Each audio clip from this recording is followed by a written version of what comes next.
मेरे एक दो फ्रेंड थे जो मुझे वहाँ की मिट्टी और वहाँ का पानी भर ला के दिया था मुझे। मेरे पिताजी जो यहाँ आ नहीं सके, मतलब उनके लिए जब मैं पानी और मिट्टी ले गया ना तो वो उनकी आंखों में आंसू आ गए थे।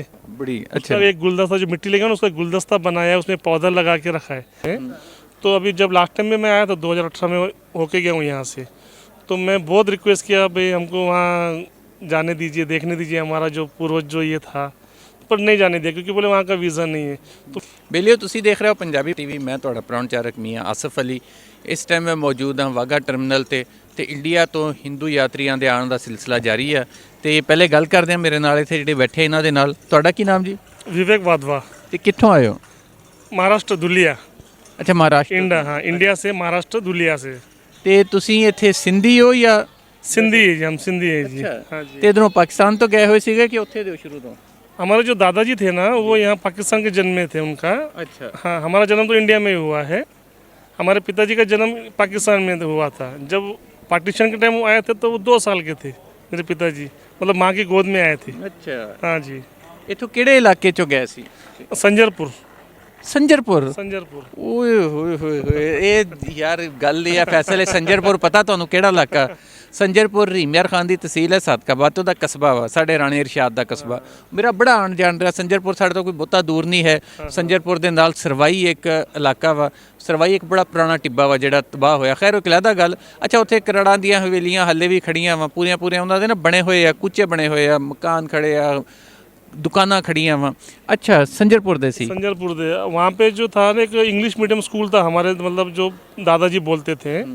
तो अभी जब लास्ट टाइम में मैं आया था 2018 में होके गया हूँ यहाँ से, तो मैं बहुत रिक्वेस्ट किया भाई हमको वहाँ जाने दीजिए, देखने दीजिए हमारा जो पूर्वज जो ये था, पर नहीं जाने दिया क्योंकि बोले वहाँ का वीज़ा नहीं है। तो मेरे एक दो फ्रेंड थे जो मुझे वहाँ की मिट्टी और वहाँ का पानी भर ला के दिया था मुझे। ओए होए होए, क्या वहाँ यार, के मुझे फोटो क्लिप्स भी ला के दिए थे। बहुत बढ़िया सा, दिल को मतलब दिल बागबान हो गया था वो सब देख के। ਯਾਰ ਇਹ ਵੈਸੇ ਨਾ ਇੱਕ ਤੇ ਬੜਾ ਨਾ ਤਕਲੀਫ ਹੁੰਦੀ ਹੈ ਸੁਣ ਕੇ, ਜਦੋਂ ਇਹ ਗੱਲ ਸੁਣੀ ਦੀ ਹੈ ਨਾ ਕਿ ਲੋਕੀ ਉੱਥੇ ਜਾ ਨਹੀਂ ਸਕਦੇ, ਆਪਣੇ ਮਾਪਿਓ ਦੀ ਜਿਹੜੀ ਧਰਤੀ ਸੀ, ਔਰ ਉੱਥੋਂ ਕੋਈ ਮਿੱਟੀ ਤੇ ਪਾਣੀ ਲਿਆ ਕੇ ਦੇਣਾ, यानी कोई ऐसी गल्लां नहीं है ਜਿਹੜੀਆਂ ਅਸੀਂ ਉਹਨਾਂ ਨੂੰ ਕਹਿੰਦੇ तो करते मतलब मेरे पिताजी जो यहाँ आ नहीं सके, मतलब उनके लिए जब मैं पानी और मिट्टी ले गया ना तो वो उनकी आंखों में आंसू आ गए थे कि वे मेरे जो जहाँ मेरा जन्म स्थान है वहाँ की मिट्टी और पानी में पी रहा हूँ ऐसा। बड़ी अच्छा। एक गुलदस्ता जो मिट्टी ले गया ना, उसका गुलदस्ता बनाया है, उसमें पौधा लगा के रखा है यादगार के लिए कि भाई वहाँ की मिट्टी का हम ये आमने सामने है ऐसा। यानी संजरपुर की मिट्टी ਨੂੰ ਤੁਸੀਂ इतना सांभ के रखा? हाँ जी, हाँ जी। उसको गुलदस्ता बना दिया, उसको बाकायदा ऐसा कुंड में उसको गुलदस्ता बना के उसके अंदर पौधा लगा दिया है तुलसी का। अच्छा, तुलसी का? हमारे तुलसी का पौधा की बहुत मान्यता है, वहाँ पूजा होती है उसकी वहाँ पर। अच्छा। जो लेडीज़ लोग उपवास रखते हैं, जो व्रत रखते हैं ना, उनके लिए वो पूजा करते हैं वहाँ पर। अच्छा, संजरपुर ਜਿਹੜਾ ਕਸਬਾ ਵਾ ਸ਼ਹਿਰ ਆ, ਉੱਥੇ इंग्लिश मीडियम स्कूल ਦਾ? इंग्लिश मीडियम स्कूल था, मतलब जो हमको बताया गया था कि भाई वहाँ पर था, तो फिर हमने वहाँ की फ़ोटो बनवाए, तो अभी वहाँ पर थोड़ा बहुत चेंजेस हो गया है वहाँ का। तो अभी वहाँ पर कुछ भी शायद नया भी बन गया, लेकिन वो बोर्ड लगा हुआ है वहाँ पर अभी भी इंग्लिश मीडियम स्कूल का। अभी मेरे पास फ़ोटो है नहीं एक्चुअली, क्योंकि लास्ट टाइम मुझे 3 साल हो गए वहाँ से आके, वो फ़ोटो मेरे पास थे मेरे।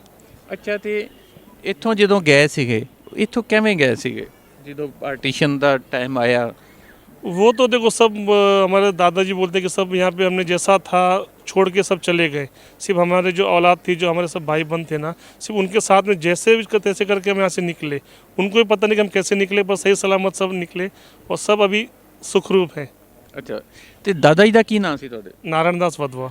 ਨਾਰਨ ਦਾਸ ਵਧਵਾ। ਤੇ ਉਹ ਕਰਦੇ ਕੀ ਸੀ?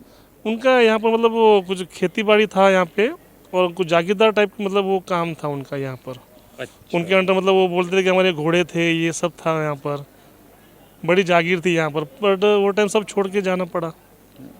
ਰਾਣਾ ਇਰਸ਼ਾਦ ਸਾਹਿਬ ਸੰਜਰਪੁਰ ਦੇ ਸਾਡੇ ਦੋਸਤ ਆ, ਜੇ ਤੁਸੀਂ ਸੁਣੋਗੇ ਜ਼ਾਹਿਰ ਆ ਬਾਅਦ 'ਚ ਵੀਡੀਓ ਦੇਖੋਗੇ ਤੇ ਇਹ ਲਾਜ਼ਮੀ ਤੌਰ ਤੇ ਨਾਰਾਇਣ ਦਾਸ ਵਧਵਾ ਜਿਹੜੇ ਆ ਇਹਨਾਂ ਦਾ ਕਰਨਾ। ਵੈਸੇ ਤਾਂ ਪ੍ਰਵੇਸ਼ ਸਾਦਕ ਸਾਹਿਬ ਨੂੰ ਵੀ ਪਤਾ ਹੋਏਗਾ, ਪ੍ਰਵੇਸ਼ ਸਾਦਕ ਸਾਹਿਬ ਬਹੁਤ ਵੱਡੇ ਹਿਸਟੋਰੀਅਨ ਆ ਸਾਡੇ, ਇਮਿਆਰ ਖਾਨ ਦੇ ਬੜਾ ਵੱਡਾ ਨਾਮ ਆ, ਤਾਰੀਖ ਓ ਤਹਿਕੀਕ ਓ ਤਜ਼ਕਰਾ ਪਾਕਿਸਤਾਨ ਦੇ ਸੈਕਟਰੀ ਜਨਰਲ ਵੀ ਆ, ਉਹਨਾਂ ਨੂੰ ਵੀ ਮੈਂ ਕਹਾਂਗਾ ਕਿ ਉਹ ਵੀ ਚੈੱਕ ਕਰਨ। ਤੇ ਅੱਛਾ, ਇਹ ਬੜੀ ਵੱਡੀ ਗੱਲ ਹੈ, ਠੀਕ ਹੈ, ਕਿਉਂਕਿ ਇੱਥੇ ਜਿਹੜਾ ਹਿੰਦੂ ਸੀ ਤੇ ਸਿੱਖ ਸੀ ਉਹ ਬੜਾ ਜਾਗੀਰਦਾਰ ਸੀ। ਰਹੀਮਯਾਰ ਖਾਨ ਦੇ ਵਿੱਚ ਸੈਂਕੜਾਂ ਦੇ ਹਿਸਾਬ ਤੇ ਜਿਹੜੀਆਂ ਦੁਕਾਨਾਂ ਸੀ ਸਭ ਹਿੰਦੂਆਂ ਦੀਆਂ ਸੀ ਔਰ ਸਿੱਖਾਂ ਦੀਆਂ ਸੀ। ਜਿੰਨੀਆਂ ਫੈਕਟਰੀਆਂ ਸੀ ਚੰਗੀਆਂ ਭਲੀਆਂ ਉਸ ਟਾਈਮ ਵੀ ਫੈਕਟਰੀਆਂ ਸੀ, ਉਹ ਸਾਰੀਆਂ ਹਿੰਦੂਆਂ ਦੀਆਂ ਸੀ ਉੱਥੇ। ਅੱਛਾ, ਤੇ ਯਾਨੀ ਕਿ ਉਹ ਨਾਰਾਇਣ ਦਾਸ ਵਧਵਾ ਜਿਹੜੇ ਸੀ। हाँ हाँ हाँ। ਅੱਛਾ, ਤੇ ਉਹਨਾਂ ਨੇ ਕੋਈ ਨਿਸ਼ਾਨੀ ਦੱਸੀ ਸੀ ਆਪਣੇ ਘਰ ਦੀ ਤੁਹਾਨੂੰ? ਸਕੂਲ ਦੇ ਕਿਹੜੇ ਪਾਸੇ ਸੀ ਸਕੂਲ ਤੋਂ? ऐसा कुछ बताया नहीं, क्योंकि हम भी वो टाइम बहुत छोटे थे ना, तो पता नहीं कि मतलब वो टाइम अभी जो याद है। अभी तो दादाजी हमारे रहे नहीं अभी, तो लेकिन जो पिताजी बोलते हैं, क्योंकि पिताजी बहुत छोटे थे, उनको कुछ अभी ज़्यादा यहाँ की जानकारी है नहीं, तो इसके लिए ज़्यादा कुछ मालूमात हो नहीं सकी। खुद जाए वहाँ पर, कोई अगर वहाँ के बुजुर्ग होगा मतलब जो वो टाइम का, तो उससे हम पूछ सकते हैं, शायद पता चले इंशाल्लाह। नहीं बिल्कुल पता करावांगे जी, पता करा के ਤੁਹਾਨੂੰ ਦੱਸਾਂਗੇ ਵੀ ਸਾਰਾ ਤੁਹਾਡਾ आपसे भी विनंती है, आप लगे तो हमें वहाँ पर एक दिन ले चलिए। ਇਹ ਇਸ ਵਾਰੀ ਤੇ ਕਿਉਂਕਿ ਤੁਸੀਂ ਆ ਚੁੱਕੇ ਹੋ, ਅਗਲੀ ਵਾਰੀ ਜ਼ਰੂਰ ਤੁਹਾਨੂੰ ਉਧਰੋਂ ਮੈਂ, ਕਿਉਂਕਿ ਉੱਥੇ ਸਾਡੇ ਜ਼ਾਹਿਰ ਆ ਸਾਰੇ ਦੋਸਤ ਅਹਬਾਬ ਆ, ਉੱਥੋਂ ਕਾਂਜੀ ਰਾਮ ਐਮਪੀ ਵੀ ਸਾਡਾ ਬੜਾ ਕਰੀਬੀ ਇੱਕ ਦੋਸਤ ਸੀ, ਤੇ ਉਹਨਾਂ ਨੂੰ ਵੀ ਕਵਾਂਗੇ ਕਿ ਕੋਈ ਐਸਾ ਇਸ਼ੂ ਨਹੀਂ ਹੈ ਤੁਹਾਡੇ ਲਈ ਉਧਰੋਂ ਸਪਾਂਸਰ ਰੀਮੀਅਰ ਖਾਨ ਤੋਂ ਭਿਜਵਾਣਾ। ਸਾਡਾ ਉੱਥੇ ਜਿਹੜਾ ਰੀਮੀਅਰ ਖਾਨ ਛੱਲੇ ਵੀ ਲੱਖਾਂ ਦੇ ਹਿਸਾਬ ਤੇ ਹਿੰਦੂ ਆ, ਅਨੀ ਥੋੜੇ ਨਹੀਂ ਲੱਖਾਂ ਦੇ ਹਿਸਾਬ ਤੇ ਜਿਹੜੇ ਉਦੋਂ ਨਹੀਂ ਗਏ। ਅੱਛਾ ਬਹੁਤ ਸਾਰੇ ਐਸੇ ਲੋਕ ਸੀ ਜਿਹੜੇ ਗਏ ਮਹੀਨਾ ਡੇਢ ਉਧਰ ਰਹਿ ਕੇ ਫਿਰ ਵਾਪਸ ਆ ਗਏ। ਅੱਛਾ ਐਸੇ ਵੀ ਲੋਕਾਂ ਦੇ ਮੈਂ ਇੰਟਰਵਿਊਜ਼ ਕੀਤੇ ਹੋਏ ਆ ਕਿ ਜਿਹੜੇ ਉਧਰ ਗਏ ਤੇ ਬਾਬਾ ਅਜਬਾ ਰਾਮ ਜਿਹੜਾ ਵਾ ਉਹ ਵੀ ਉੱਥੇ ਗਿਆ ਵਾਪਸ ਆ ਗਿਆ, ਹੋਰ ਕਈ ਲੋਕ ਸੀਗੇ ਫਿਰ ਉਹ ਮਹੀਨਾ ਡੇਢ ਰਹੇ ਵਾਪਸ ਆ ਗਏ। ਅੱਛਾ ਤੇ ਹੁਣ ਉੱਥੇ ਕਿਹੜੇ ਇਲਾਕੇ 'ਚ ਰਹਿੰਦੇ ਹੋ कहाँ पर? ਇੰਡੀਆ 'ਚ? इंडिया में महाराष्ट्र, ਅੱਛਾ महाराष्ट्र में धुलिया है, वहाँ पर रहते हैं। ਅੱਛਾ ਤੇ ਹੁਣ ਜਦੋਂ ਤੁਸੀਂ ਦੂਜੀ ਵਾਰੀ ਆਏ ਹੋ दूसरी बार है, ਤੇ ਪਹਿਲੇ ਚੱਕਰ ਦੇ ਵਿੱਚ ਪਾਕਿਸਤਾਨ ਦਾ ਕਿਹੜਾ ਕਿਹੜਾ ਇਲਾਕਾ ਦੇਖਿਆ ਸੀ? पूरा सिंध देखा था हमने। वो टाइम को हयात फितापिन में थे, उसके बाद मीरपुर, माथेलो, सखर, घोटकी, यहाँ सब घूमे। खानपुर, ਅੱਛਾ हाँ ਖਾਨਪੁਰ ਮਾਰ। हाँ खानपुर महर। अच्छा वहाँ भी हमारे बहुत अच्छे फ्रेंड थे, जो फेसबुक फ्रेंड थे, सब मिले, सबसे मुलाकात हुई, सबके घर में गए। बहुत आदर सम्मान मिला, जिसकी उम्मीद नहीं थी उससे कहीं गुना ज़्यादा यहाँ पर हमें उतना प्यार प्रेम सब मिला यहाँ पर के सामने। तो गुरुजी के सामने उनको राखी बांधी है। अमृत जीवानी उनका नाम है, वो कराची में रहते हैं। वो बाकायदा 12 दिन जत्थे में हमारे साथ में रहे और पूरी हमारी देखभाल की, और उन्होंने बहुत अच्छा हमको ये दिया, वहाँ पर रिस्पेक्ट सम्मान बहुत दिया था। ये बड़ी ਵੱਡੀ ਗੱਲ ਹੈ ਜੀ ਵਾਹ। और हमारे एक प्रिय मेहमान, ये तो मित्र तो इनको भूल ही गए हम, मलिक साहब को। ਨਹੀਂ ਜੀ ਬਿਲਕੁਲ ਤੁਸੀਂ ਆਓ, ਜਦੋਂ ਵੀ ਆਓ ਅੱਗੇ ਵੀ ਆਓ, ਤੁਹਾਨੂੰ ਵੈਲਕਮ ਵੀ ਕਰਾਂਗੇ। ਤੇ ਬਹਰਹਾਲ ਜਦੋਂ ਵੀ ਮਿਲੀਦਾ ਦੋਸਤਾਂ ਨੂੰ, ਇਦਾਂ ਦੇ ਦੋਸਤਾਂ ਨੂੰ ਜਿਹੜੇ ਇਧਰੋਂ ਗਏ ਆ ਜਾਂ ਉਧਰੋਂ ਆਏ ਆ, ਇੱਕ ਵਾਰੀ ਤੇ ਵਾਕਈ ਉਹ ਬੜੇ ਤਕਸੀਮ ਦੇ ਜਿਹੜੇ ਦੁੱਖ ਆ ਉਹ ਤਾਜ਼ਾ ਹੋ ਜਾਂਦੇ ਆ ਕਿ ਕਿੱਦਾਂ ਉਸ ਟਾਈਮ ਹੋਇਆ ਤੇ ਕਿੰਨਾ ਵੱਡਾ ਇੱਕ ਜ਼ੁਲਮ ਦੀ ਨੇਰੀ ਚੱਲੀ।